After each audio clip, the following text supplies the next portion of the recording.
তো সাইদি সাহেবের সঙ্গে আমার মিল তো খুব ভালো, কারণ ওনার আমি ভক্ত ছিলাম। ওনার যেহেতু ব্যয়ের বাড়ি ছিল লক্ষ্মীপুর, সেই হিসাবে আমার প্রতি তার একটা দুর্বলতা ছিল। যখন এই লক্ষ্মীপুরে তাফসিরে কোরআন হইতো তখনই উনি আমাকে দাওয়াত করতেন, আমি সেখানে যেতাম। আর কাদের মোল্লা সাহেব তো ছিল এক্সেপশনাল। সুরমাতে যখন ছিলেন তখন যে আজকে কই মাছ খাওয়ার কম্পিটিশন হবে, উনি কই মাছ খেতেন, একটা কাঁটা পর্যন্ত ফেলতেন না। কই মাছের কাঁটাটা পর্যন্ত উনি চাপায় চাপায় একদম কমপ্লিট করে পুরোটা শেষ করতেন, মাথা থেকে লেজ পর্যন্ত, মানে ফালানোর মতো কোনো কিছু থাকতো না। এরকম অনেক স্মৃতি। আর আমাদের ওইখানে মুরব্বী ছিলেন, ইমাম সাহেব ছিলেন আপনাদের আজকের ডাক্তার শফিকুর রহমান সাহেব। তো ডাক্তার শফিকুর রহমান সাহেব তিনি, আমরা একসঙ্গে নামাজ পড়তাম, 5 ওয়াক্ত নামাজ পড়তাম। আমাদের সঙ্গে 2-1 নামাজ পড়তো না। তো শফিক সাহেব এবং আমি মিলে ওদেরকে উদ্বুদ্ধ করতাম যে নামাজ কিভাবে পড়তে হবে। উনি খুব ভালো মশলা দিতেন, কথা বলতেন। আমি 1 তারিখে 6 মাসের জন্য বাজার করেছি, আমি এবং ব্যারিস্টার আন্দারুল রহমান পার্থ, সিদ্ধান্ত নিয়ে টাকা একদম পিসির টাকা দিয়ে ইলেকট্রিক চুলা পর্যন্ত কিনেছি। এটা এটা এটা কি কি লাগবে 6 মাসের জন্য সবকিছু কিনে রেডি। কারণ 1 তারিখও মনে হয় নাই যে আমরা সবাই মিলে আন্দোলন করে এই যে ফ্রাঙ্কেনস্টাইন পদ্ধতিতে যিনি দেশ শাসন করেছিলেন, এটা ভয়ঙ্কর শাসক হাসিনার হাত থেকে আমরা রক্ষা পাবো। সম্পূর্ণ আল্লাহর হুকুম। 5 তারিখে যখন রেডিওতে শুনলাম যে হাসিনা উড়াল দিয়েছে, পালিয়ে গেছে, তখন আমরা একজনে আরেকজনকে আলিঙ্গন করলাম চোখের পানি দিয়ে। এই 26 ছেলে আমার সব সিনিয়র, তো ব্যারিস্টার মধু সাহেব, কর্নেল অলি সাহেব, মির্জা আব্বাস সাহেব, সাইদি সাহেব, মতিউর রহমান নিজামী সাহেব, তারপরে আব্দুল কাদের মোল্লা সাহেব, তারপরে কামরুজ্জামান সাহেব, মুজাহিদ সাহেব, যে আরে ফিস্ট তোমাকে ব্যবস্থা করতে হবে, খাওয়া দাওয়ার একটা ভালো আয়োজন করতে হবে। তা আমি চিন্তা করলাম এতগুলো লোক, আজকে পিন্টু সাহেব, আব্দুল সালাম পিন্টু সাহেবের দায়িত্ব দিল না, আমাকে দায়িত্ব দিল সবাই, একটা ভালো খাওয়ার ব্যবস্থা করি। তা আমি একদম জেলখানায় টাকা দিয়ে তাজা মুরগি নিয়ে আসলাম 10টা। আনার পর দেখলাম যে এই মুরগিগুলা যদি আমি আগের দিন জবাই করে রাখি তাহলে এটা পুরানো হয়ে যাবে, যেদিন ফিস্ট হবে, খাওয়া হবে, ওই দিন সকালেই জবাই হবে। তা আমি ওইখানে একটা, ওই যে আমাদের দেশে যেরকম খোয়ার থাকে না মুরগি রাখার, এরকম একটা বানানোর চেষ্টা করলাম। বানায় ওইখানে বাবুর্চি শাহজাহান, মনে আছে, নরসিংদী বাড়ি, তো ওকে দিয়া সব ব্যবস্থা করলাম, আইটেম সব রেডি করলাম। ওদিন খাওয়া দাওয়া হলো। খাওয়া দাওয়া যেদিন হলো, ও এর আগে কিন্তু আমার মুক্তি হবে, পরের দিন আমি বের হবো, এই জন্য স্পেশাল খাওয়ার ব্যবস্থাটা।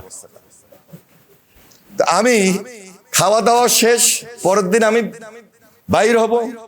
সন্ধ্যার পরে মতিউর রহমান নিজামী এখান থেকে ট্রান্সফার, মুজাহিদ সাহেব ট্রান্সফার, একজন এক জেলখানায় ট্রান্সফার খাওয়ার আয়োজনের জন্য। এবং আমাকে তো ওই পরের দিন রাত্রেই বিদায় দিল, মানে সবাইকে আলাদা আলাদা করে দিল। শুধু একমাত্র ছিলেন সাইদি সাহেব আর ব্যারিস্টার মধু সাহেব। কারাগারে আমার দীর্ঘদিনের আড্ডা, গল্প, খাওয়া দাওয়া, নামাজ, সবকিছু মিলে কারা জীবন অতিবাহিত হয়েছে। যখন হাসিনা বিরোধী আন্দোলন ছিল তখন একদিকে পালিয়ে থাকতাম, আরেকদিকে পালানো অবস্থায়ও প্রোগ্রাম করা, অর্গানাইজ করা, ওই ব্যস্ততার মধ্যে দিয়ে আমার জীবনটা এখনো একইভাবে চলছে। আমার দল বাংলাদেশ জাতীয়তাবাদী দল, একদিকে দলের কর্মকাণ্ড, আরেকদিকে সরকারের এই মুহূর্তে গুরুত্বপূর্ণ দায়িত্বের কারণে আরো বেশি ব্যস্ত সময় আমাকে কাটাতে হয়। আমি বরাবরই কখনো একটা বই লিখব এই সুযোগটা পাই নাই। কতবার জেলে গিয়েছি, কতবার ডায়েরিতে পরোয়ার ভাইয়ের মতো এইভাবে নোট করেছি। ওনার যেরকম লেখা হয়েছে আমার লেখা হয় নাই। আমি এখন যে দুই চারটা কথা বলবো, ইচ্ছা করলে এই কথার থেকেও একটা বই লেখা যাবে। আমি এরশাদ বিরোধী আন্দোলন থেকে তখনই আমি একবার জেলে গিয়েছি, আর হাসিনার আমলে গিয়েছি আমার আনুমানিক ধারণা 11, 12 বা 13 বার হবে, প্লাস মাইনাস, এর কম হবে না। সর্বোচ্চ আমি জেলে ছিলাম 6.5 মাস, আর সর্বনিম্নে ছিলাম আমি এই সর্বশেষ জুলাই আন্দোলনে। 25 জুলাই আমি গ্রেপ্তার হয়েছি, 6 জুলাই আমি বের হয়েছি, 6 আগস্ট, ওইটা জুলাই, 36 জুলাই। হ্যাঁ, আমি 1 তারিখে 6 মাসের জন্য বাজার করেছি, আমি এবং ব্যারিস্টার আন্দারুল রহমান পার্থ, সিদ্ধান্ত নিয়ে, টাকা একদম পিসির টাকা দিয়ে। ইলেকট্রিক চুলা পর্যন্ত কিনেছি, এটা এটা এটা কি কি লাগবে 6 মাসের জন্য সবকিছু কিনে রেডি। কারণ 1 তারিখও মনে হয় নাই যে আমরা সবাই মিলে আন্দোলন করে এই যে ফ্রাঙ্কেনস্টাইন পদ্ধতিতে যিনি দেশ শাসন করেছিলেন, এটা ভয়ঙ্কর শাসক হাসিনার হাত থেকে আমরা রক্ষা পাবো, সম্পূর্ণ আল্লাহর হুকুম। 5 তারিখে যখন রেডিওতে শুনলাম যে হাসিনা উড়াল দিয়েছে, পালিয়ে গেছে, তখন আমরা একজনে আরেকজনকে আলিঙ্গন করলাম চোখের পানি দিয়ে। 5 তারিখ ভোরবেলায় আমরা কয়েকজন মিলে কথা বললাম যে এত বৃষ্টির মধ্যে সবাই কি আসলে জড়ো হইতে পারবে? ঠিক 10:30, 11:15 যখন রৌদ্র দেখলাম, আমরা জেলখানায় বসে একটু আশার আলো পেলাম যে না, আমার ছাত্র ভাইয়েরা, দেশবাসী সবাই একত্রিত হবে, এবং আজকে না হোক, আজকের কথা তো আর বলি নাই 5 তারিখে, যে কোনো সময় হাসিনার বিদায় হতেই হবে, কারণ সবাই ঐক্যবদ্ধ হচ্ছে। এবং এর আগে প্রতিদিন যেভাবে লাশের পর লাশ, খুনের পর খুন, আমার লক্ষ্মীপুরে আমি 4 তারিখে, আমার লক্ষ্মীপুরের 4 তারিখে আমি জেলখানা থেকে চুরি করে টেলিফোন করেছি যে কি হলো লক্ষ্মীপুর। একই দিনে 13 জনের সেখানে মৃত্যু, জেলখানাতে একই দিনে 13 জনের মৃত্যু। ফার্স্টে আমাদের দলীয় মানে ফ্যাসিস্টের বিরুদ্ধে যারা আন্দোলনে ছিল তারা হলো 8 জন, এবং এর পরবর্তীতে ওই যে গডফাদার তাহের তার বাড়ি ঘেরাও দিয়ে চারপাশে আগুন যখন জনতা লাগিয়ে দিল, ওই আগুনের মধ্যে পড়ে মারা গেল 6 জন কি 7 জন, সব মিলে 13 জন নাকি 14 জন, 13 জন সব। এই ছিল লক্ষ্মীপুরের চিত্র 4 তারিখে। এইভাবে তো 25 তারিখ, 26 তারিখ, 27 তারিখ কন্টিনিউ মৃত্যুর মিছিল। তা আমি এই সর্বশেষ এই কথাটা বললাম এই কারণে যে আল্লাহর হুকুম ছাড়া শেখ হাসিনার বিদায় হয় নাই। আমরা তো উসিলা, আমরা আন্দোলন করেছি দীর্ঘ 16, 17, 18 বছর। আন্দোলন করতে গিয়ে যে ব্যারিস্টার আরমানের পিতা মীর কাসেম সাহেব আমার সঙ্গে দেখা হলো সুরমাতে, গাজীপুর, কাশিমপুর। তো বললো, অ্যানি তোমার এখানে এত কাঁঠাল সুরমাতে, তুমি আমার এখানে কাঁঠাল পাঠানো, একা একা খাও। আমি বলি, দেখেন আমি খুব একটা কাঁঠাল বেশি খাই না, আম পাইলে বেশি খাই। আমি তোমার জন্য আম পাঠাবো, তুমি আমার জন্য কাঁঠাল পাঠাবা। আমি ওনার সঙ্গে দেখা হওয়ার পর 3টা 4টা কাঁঠাল প্রতিদিন কেটে কেটে পাঠাই দিতাম। খুব পছন্দ করতেন কাঁঠাল। আমি 26 ছেলে ছিলাম, এই 111-এর কথা বলতেছি, পুরাতন। ফার্স্টে ছিলাম এরশাদ নগরে, যেখানে এরশাদকে রাখতো ওটার নাম ছিল এরশাদনগর, পরে ছিলাম 26 ছেলে। তা আমাদের আজকের প্রধানমন্ত্রী জনাব তারেক রহমান তখন জেলে। তা আমরা তো তখন ওনার সঙ্গে দেখা করা তো আমাদের জন্য কঠিন ছিল, দেখা করতে দিত না। লুকিয়ে আমরা দেখা করতাম, লুকিয়ে আমরা তার পাশে যাওয়ার চেষ্টা করতাম। তার উপর অত্যাচার নির্যাতনের কাহিনী তো নতুন করে বলার প্রয়োজন নাই। এখনো তিনি প্রাইম মিনিস্টার, কিন্তু ওই যে অত্যাচার নির্যাতনের চিহ্ন নিয়েই চলছেন। একদিন এই 26 ছেলে আমার সব সিনিয়র, তো ব্যারিস্টার মওদুদ সাহেব, কর্নেল অলি সাহেব, মির্জা আব্বাস সাহেব,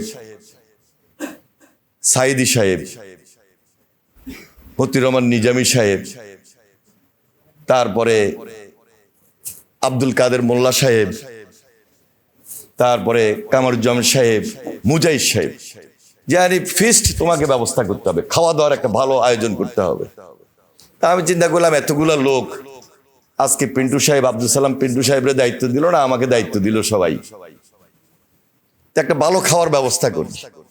তা আমি একদম জেলখানায় টাকা দিয়ে তাজা মুরগি নিয়ে আসলাম 10টা। আনার পর দেখলাম যে এই মুরগিগুলা যদি আমি আগের দিন জবাই করে রাখি তাহলে এটা পুরানো হয়ে যাবে, যেদিন ফিস্ট হবে, খাওয়া হবে, ওই দিন সকালেই জবাই হবে। তা আমি ওইখানে একটা, ওই যে আমাদের দেশে যেরকম খোয়ার থাকে না মুরগি রাখার, এরকম একটা বানানোর চেষ্টা করলাম। বানায় ওইখানে বাবুর্চি শাহজাহান, মনে আছে, নরসিংদী বাড়ি, তো ওকে দিয়া সব ব্যবস্থা করলাম, আইটেম সব রেডি করলাম। ওদিন খাওয়া দাওয়া হলো, খাওয়া দাওয়া যেদিন হলো, ও এর আগে কিন্তু আমার মুক্তি হবে, পরের দিন আমি বের হবো, এই জন্য স্পেশাল খাওয়ার ব্যবস্থাটা। আমি খাওয়া দাওয়া শেষ, পরের দিন আমি বাইর হব। সন্ধ্যার পরে মতিউর রহমান নিজামী এখান থেকে ট্রান্সফার, মুজাহিদ সাহেব ট্রান্সফার, এক একজন এক এক জেলখানায় ট্রান্সফার খাওয়ার আয়োজনের জন্য। এবং আমাকে তো ওই পরের দিন রাত্রেই বিদায় দিল, মানে সবাইকে আলাদা আলাদা করে দিল। শুধু একমাত্র ছিলেন সাইদি সাহেব আর ব্যারিস্টার মওদুদ সাহেব। তো সাইদি সাহেবের সঙ্গে আমার মিল তো খুব ভালো, কারণ ওনার আমি বক্ত ছিলাম। ওনার যেহেতু ব্যয়ের বাড়ি ছিল লক্ষ্মীপুর, সেই হিসাবে আমার প্রতি তার একটা দুর্বলতা ছিল। যখন এই লক্ষ্মীপুরে তাফসিরে কোরআন হইতো, তখনই উনি আমাকে দাওয়াত করতেন, আমি সেখানে যেতাম। আর কাদের মোল্লা সাহেব তো ছিল এক্সেপশনাল। সুরমাতে যখন ছিলেন তখন যে আজকে কই মাছ খাওয়ার কম্পিটিশন হবে, উনি কই মাছ খেতেন, একটা কাঁটা পর্যন্ত ফেলতেন না। কই মাছের কাঁটাটা পর্যন্ত উনি চাপায় চাপায় একদম কমপ্লিট করে পুরোটা শেষ করতেন, মাথা থেকে লেজ পর্যন্ত, মানে ফালানোর মতো কোনো কিছু থাকতো না। এরকম অনেক স্মৃতি মতিউর রহমান নিজামী সাহেবের সঙ্গে। তো এই যে আজকে এখানে আজহারুল ভাই বসা আছেন, উনি যেহেতু পাশের ছেলে ছিলেন, আমাদের সঙ্গে দেখা হওয়ার কোনো সুযোগ ছিল না, আমরা খোঁজ পেতাম। ঠিক ওই আরমানের ব্যারিস্টার আরমানের আব্বা, উনি যেহেতু কাশিমপুরে আমাদের থেকে ভিন্ন জায়গায় ওনাকে রেখেছিলেন, তো এই জন্য ওনাদের সঙ্গে দেখা হতো মেডিকেলে। আর ওনাকে তো ডান্ডাবেড়ি পরায় রাখতো সারাক্ষণ, উনি কোর্টে আসতেন, কোর্টে দেখা হইত। আর পরোয়ার ভাইয়ের কথা বলে আমি শেষ করছি। আমি যেদিন একদম কাশিমপুরে গেলাম, আমি দেখলাম যে কাশিমপুর যাওয়ার সঙ্গে সঙ্গে পরোয়ার ভাই আমার উপরে এসে উপস্থিত, যে আগামীকালকে সকালে আমার ব্রেকফাস্ট, ওনার দাওয়াত আমাকে নিতে হবে, বাসা থেকে খাওয়া আসবে, বা এখানে কি খাওয়াবে না খাওয়াবে আমি এখন রেডি না, প্রস্তুত না। তো পরের দিন সকালে ওনার আমন্ত্রণ রাখলাম, ওনার আমন্ত্রণে উপস্থিত হলাম। আর আমাদের ওইখানে মুরব্বী ছিলেন, ইমাম সাহেব ছিলেন আপনাদের আজকের ডাক্তার শফিকুর রহমান সাহেব। তো ডাক্তার শফিকুর রহমান সাহেব, তিনি, আমরা একসঙ্গে নামাজ পড়তাম, 5 ওয়াক্ত নামাজ পড়তাম। আমাদের সঙ্গে 2-1 নামাজ পড়তো না, তো শফিক সাহেব এবং আমি মিলে ওদেরকে উদ্বুদ্ধ করতাম যে নামাজ কিভাবে পড়তে হবে। উনি খুব ভালো মশলা দিতেন, কথা বলতেন। যাই হোক, সবকিছু মিলে জেলের যে আমাদের দীর্ঘদিনের এই যে অত্যাচার নির্যাতনের কাহিনী, এটা যদি আমি বলতে থাকি এরকম বই জমে যাবে। আর আমার রাজনৈতিক জীবনের বই যদি আমি লিখতে যাই, এটা লিখে শেষ করা যাবে না। আল্লাহর হুকুম 40 ঊর্ধ্ব হয়েছে। আমি 1980 সাল থেকে সরাসরি এই ছাত্র রাজনীতির সঙ্গে সম্পৃক্ত, প্রেসিডেন্ট জিয়ার সময় থেকে, ওনার হাত ধরে খালকাটা কর্মসূচি থেকে। তো প্রেসিডেন্ট জিয়া যেহেতু একজন দেশপ্রেমিক নেতা ছিলেন, তিনি যে একজন মোমেন ছিলেন, ওই প্রকৃত মোমেনের পিছনে রাজনীতি করার সুবাদে আমি নিজে চেষ্টা করি তার আদর্শকে ধারণ করা। তার রাজনৈতিক দর্শন আমাকে উদ্বুদ্ধ করেছিল, বিদায় সর্বশেষ দেশনেত্রী বেগম খালেদা জিয়ার নেতৃত্বে আমার রাজনৈতিক উত্থান ছাত্র জীবনে। এখন পর্যন্ত অনেকেই বলে যে এখনো ছাত্রের মতোই লাগে, আপনার বয়স তো খুব একটা বেশি হয় নাই।